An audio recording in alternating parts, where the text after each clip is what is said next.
నలుగురు కోసం నేను బతుకుతలేను, నా సంతోషం కోసం నేను బతుకుతున్నా. ఆయన అట్లా మంచంలో పడుంటుండంటే నీ మర్యాద నువ్వు కాపాడుకో. ఎక్కతక్క నన్ను మాట్లాడాలి, నా మీద కొర్రాలని ప్రయత్నించావనుకో ఇంత ఇల్లే లేకుంటే ఎత్తా. సపరేక నోరు మూసుకొని పడుండి పెట్టింది తిని ఉండుర్రు చక్కగా.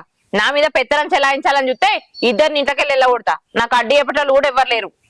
నీ మంచి కోసమే చెప్తున్నా, అర్థం చేసుకొని మెదులుకో. ఏంది బిడ్డ గింత తెగాయించుదేమే? నీకెవలిత్తురే గింత బలము?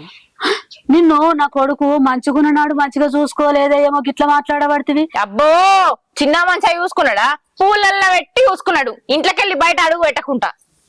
మరి అదే నీకు ఆనికొచ్చిన రోగం నీకే అత్తే నేను గట్ల అంటే నువ్వు ఊకుందువానే? ఇగో అత్తమ్మ, ఊకున్న కొద్దీ మాటలు బాగా అవుతున్నాయి. నాకెందుకు రోగం వస్తుంది? నేను అందరికి నలుగురికి మంచిగా చేసినా గాని నీ కొడుకు లెక్క నీ లెక్క పాపం మూట కట్టుకోలే. అర్థమైతుందా? మంచిగానే చేసినావు బిడ్డ.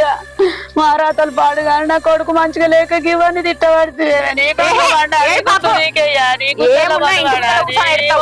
కంపగొట్ట కదనే నన్నే త్యాగం చేయబడితేమే.